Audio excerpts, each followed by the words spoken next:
Hello everyone, today we will discuss sampling and its types. देखो, sampling क्या होता है? ये एक प्रोसेस होता है सैंपल को सिलेक्ट करने का।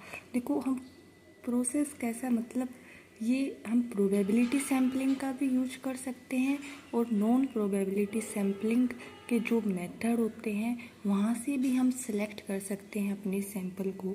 ये नेचर ऑफ स्टडी बताएगा, नेचर ऑफ प्रॉब्लम रिसर्च बताएगी हम किस सैंपल का यूज करें, कौन सा बेस्ट सूटेबल होगा हमारे लिए।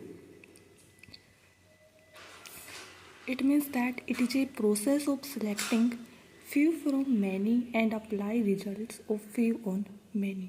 यानी कि एक लार्ज पॉपुलेशन में से हम कुछ केसेज पे कुछ इंडिविजुअल्स को सिलेक्ट करके स्टडी करेंगे प्रैक्टिकल लेवल पे, और उसके बाद जो उनका रिजल्ट्स आएगा हम उस लार्ज पॉपुलेशन पे जनरलाइज्ड कर देंगे।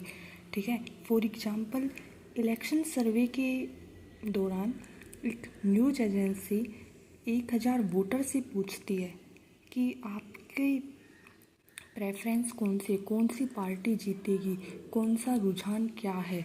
ठीक है। एंटायर पॉपुलेशन पे वो स्टडी नहीं करती, तभी वो बताती है कि इस एरिया में से ये पार्टी जीत रही है। ठीक है। तो ये 1000 जो वोटर हैं, ये क्या है? सैंपल है, इस पे पूछे गए प्रैक्टिकली लेवल पे, ये उनकी रिसर्च का पार्ट बना है। प्रोबेबिलिटी सैम्पलिंग क्या होती है? जब पॉपुलेशन नोन हो और हर मेंबर, हर इंडिविजुअल्स का इक्वल चांस हो सिलेक्ट होने का, तब हम प्रोबेबिलिटी सैम्पलिंग का यूज करते हैं। फॉर एग्जांपल, मैंने कोई भी लेक्चर डिलीवर किया, उसके बाद मैंने उस क्लास में से रैंडम 5 बच्चों को सिलेक्ट किया और उनसे क्वेश्चन पूछे कि मेरा पढ़ाया हुआ समझ आया या नहीं आया। यहाँ पॉपुलेशन भी नोन थी और हर स्टूडेंट्स के इक्वल चांस थे।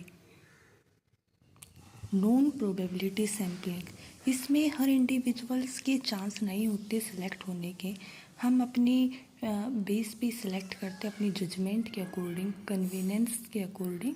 ठीक है। और इसमें हम नॉन रैंडम मेथड का यूज करेंगे और इसमें जो पॉपुलेशन होगी वो अननोन होगी, तब हम नॉन प्रोबेबिलिटी सैम्पलिंग का यूज करेंगे। फॉर एग्जांपल, मैंने प्रोबेबिलिटी में बोला मैं किसी 5 स्टूडेंट को सिलेक्ट करके सवाल जवाब कर लूँगी। ठीक है। और इस नॉन प्रोबेबिलिटी में क्या होगा? देखो, मैंने पूछा है कि स्मोकिंग हैबिट्स जिस स्टूडेंट्स की है उसका अंडरस्टैंडिंग लेवल पे क्या इम्पैक्ट पड़ रहा है। तो यहाँ पे